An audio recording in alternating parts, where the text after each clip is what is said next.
हर हर महादेव। ओम नमः शिवाय। आइए सुनते हैं महाशिवरात्रि व्रत कथा, शिव पार्वती विवाह की कथा। शिव विवाह की कथा को भारत की आध्यात्मिक कथाओं में से बहुत ही महत्वपूर्ण माना जाता है। शिव विवाह में पार्वती के पिता शिव का वंश जानना चाहते थे। फिर शिव ने क्या जवाब दिया? कथा में बताया गया है कि शिव मौन बैठे रहे। पार्वती के पिता ने सोचा कि ये अपने कुल वंश के बारे में नहीं बताना चाहते। पढ़ते हैं कथा। भगवान शिव और माता पार्वती की शादी बड़े ही भव्य तरीके से आयोजित हुई। पार्वती की तरफ से कई सारे उच्च कुलों के राजा, महाराजा और शाही रिश्तेदार इस शादी में सम्मिलित हुए। लेकिन शिव की ओर से कोई रिश्तेदार नहीं था, क्योंकि वे किसी भी परिवार से ताल्लुक नहीं रखते थे। आइए जानते हैं आगे क्या हुआ। भगवान शिव की शादी में आए हर तरह के प्राणी।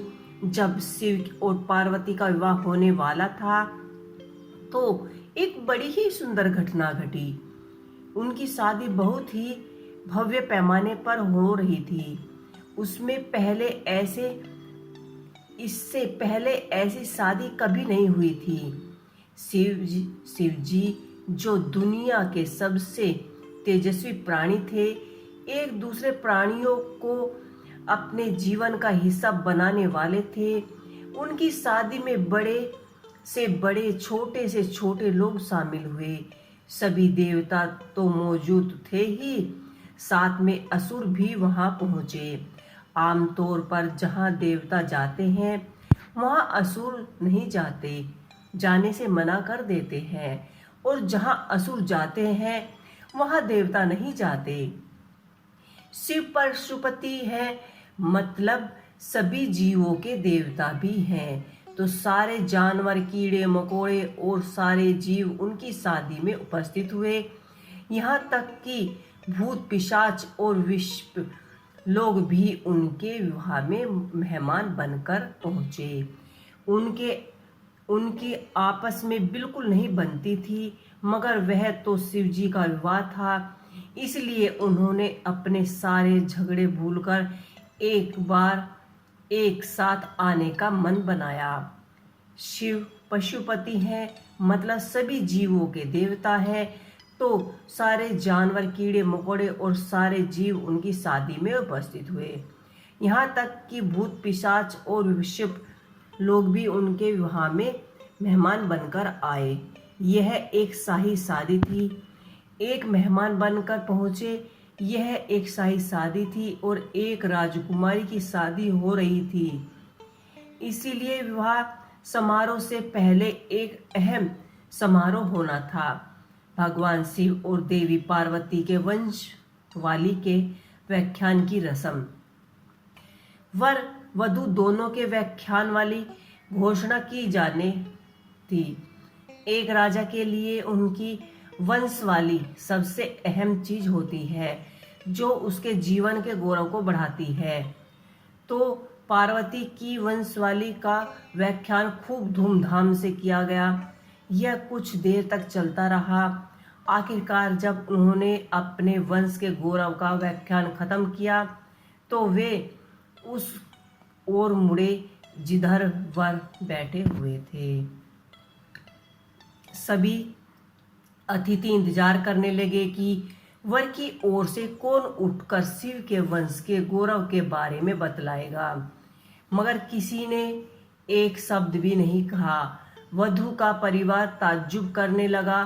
क्या उसके खानदान में कोई ऐसा नहीं है जो खड़े होकर उसके वंश की महानता के बारे में बता सके?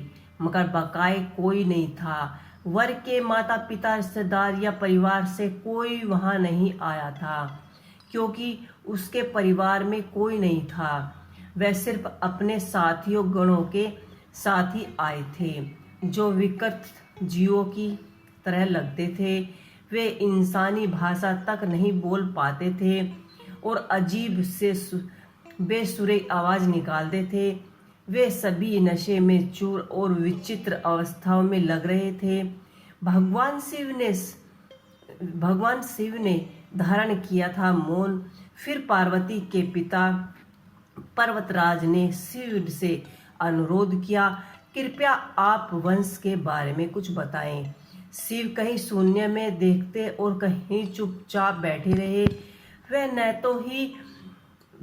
तो ही दुल्हन की ओर देख रहे थे और ना ही शादी को लेकर उनमें कोई उत्साह नजर आ रहा था। वह बस अपने गणों से घिरे हुए बैठे रहे और शून्य में घूरते रहे।